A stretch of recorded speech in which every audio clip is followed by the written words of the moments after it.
Hi guys, welcome to my channel. My name is Favor for those of you who are new on this channel, and I'm currently a master's student undertaking an LLM program at the University of Glasgow in Scotland in the United Kingdom. So it's chair season again. Chair season is my talk videos where I just sit down and face the camera and give a talk on a particular or selected topics. It's been a while since I've shot this video, and if you're new to the channel, welcome. The year is 2023 and you do not want to be making money mistakes that you made the previous year, or you do not want to be making money mistakes in a new city out of your country. So definitely keep watching this video to learn 10 important tips that would help you save money as an international student in the UK. So the very first tip I'm going to be giving is do not shop at a £1 shop. Oh my goodness. So no matter how tempting it looks like, if you're within the UK and you find a £1 shop, except if you're just visiting, if you are living in the UK, do not shop at a £1 shop. You could go there from time to time to do once in a while shopping, but it can't be your regular grocery place. I'll give you the most obvious reason. At a £1 shop, everything is £1 or more. It can never be £1 or less. So there are things that you can get for less than £1, but because it's a £1 shop, it's not going to be sold at less than £1. So there are certain things that you would get maybe at other stores, which I would mention subsequently in this video, that you would get them for cheaper, but because it's a £1 store, you would not be able to get it at that point. I'm going to be speaking about is collect your students' discount. As a student, you have plenty of discounts. If you're an international student in the UK, there are lots of discounts available for students. So what you want to do is have your student ID card with you at every point in time. So you show them, I'm a student, is there any student discount available? There are lots of student discounts available. Collect that student discount. After all, you paid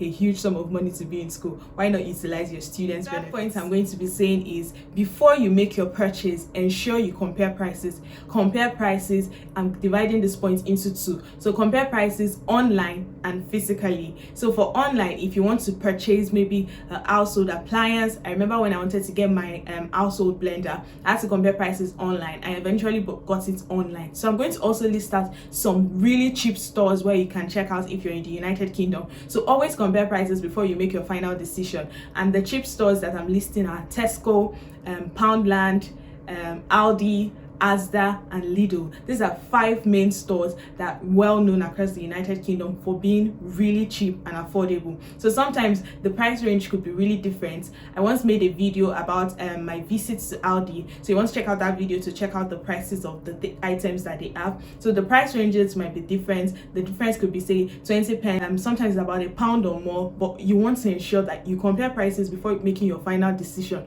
Also check online stores. I also should state particularly get that for these cheap stores, if the name of the store is Express, if it has Express, then it is not going to be the regular cheap prices. So if it's Tesco Express, for instance, or Lidl Express or Asda Express, then it is not cheap. It is just a bougie version of the cheap store. So what you want to ensure is it's the actual store and not an express. Although some express stores, if it's the bigger version of the store, then it's bound to be cheap. But if it's a small shop and it's called an express store, it's not likely going to be cheap. So always compare prices. Compare prices online and compare prices on site.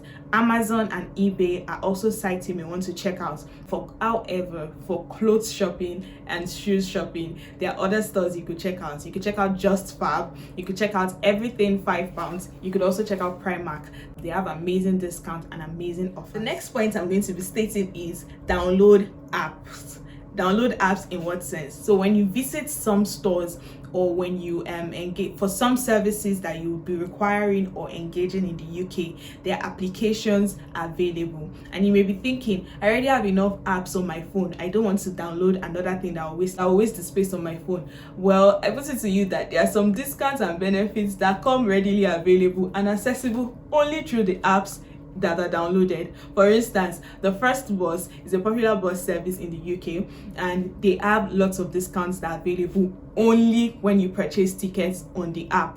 There are also other sites such as SPT and other applications that are relevant to your local area. Tesco also has maybe club card price available, but this is easily accessible if you download the Tesco app. So downloading some of the applications for these stores or some of these services helps you gain premium access to benefits and discounts that may otherwise not be easily accessible. The point I'm going to state is membership at associations. So membership at associations also qualify you for certain benefits and discounts. Apart from the obvious student points which I mentioned earlier, there are other membership at associations that qualify you for discount. So if you belong to a book club, if you belong to the African and Caribbean Society of your school, then you qualify for discounts and affordable service. The next point I'm going to say is, it might sound funny, but if you are not yet in the United Kingdom, you may want to consider learning how to make your hair or cut hair, barb hair if you're a guy.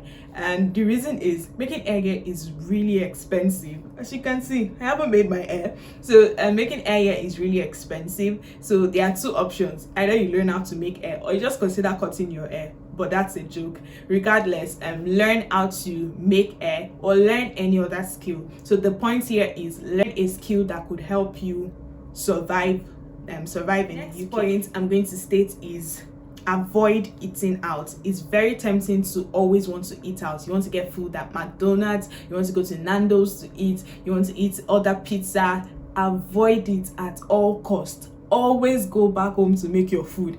Ensure you make your own meals at home. And you might not know how to cook, but get stuff that would help you. There's easy ready to cook meals available at different stores. There's bread, there's custard, there's cereal. These are ways that would definitely help you save money. Avoid eating out. It may sound cheap, £2 here, there, £3 there, £1 there, and before you know it, your money is all gone.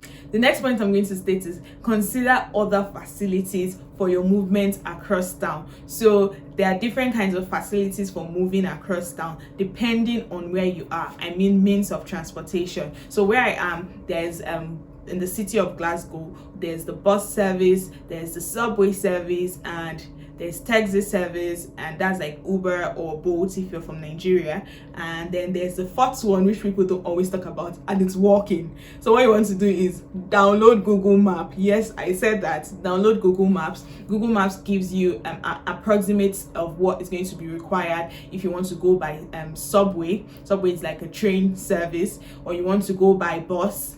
Google Map also gives you the estimate in terms of distance and time, or you want to trek. So because you're in the UK, everywhere is trekkable. Actually, it might just take you a longer period, so you may also want to consider that. So sometimes walking, and it might be a good way to exercise, especially if you don't have classes often and you don't leave your room often. So consider walking. Download Google Map, walk that distance.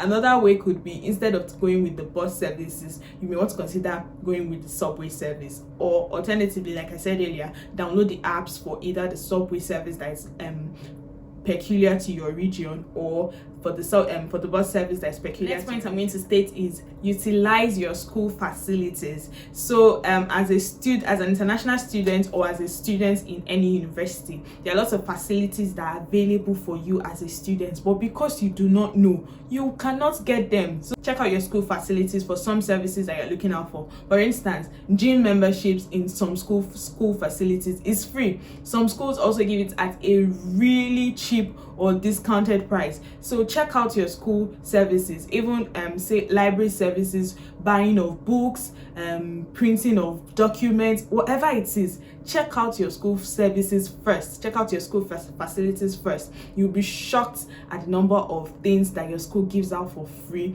or at a ridiculously cheap and affordable rate. You're a student after all. Always remember, you are paid a huge sum of money, so you want to ensure that you're using your money to the fullest. Last but not the least, always check out the expiry date of the items that you purchase. So this will help you reduce the amount of things you have to trash because they're expired or because they are spoiled, say in terms of food, in terms of milk, in terms of fruits. And I once ranted one time on one of my YouTube shorts about how things always get expired quickly and easily in the UK. But what you want to do to avoid that is always check expiry date. So for milk now, I do not buy the fresh milk, I buy the long life milk. So I'm not really bothered about how how soon it's going to expire. So that's something you also want to consider. We have come to the very end of this video. Let me know if any of these points resonated with you. Let me know if there are points to save money that can help me as well. These are just points that I've discovered in my over about 4 months now of living in the UK.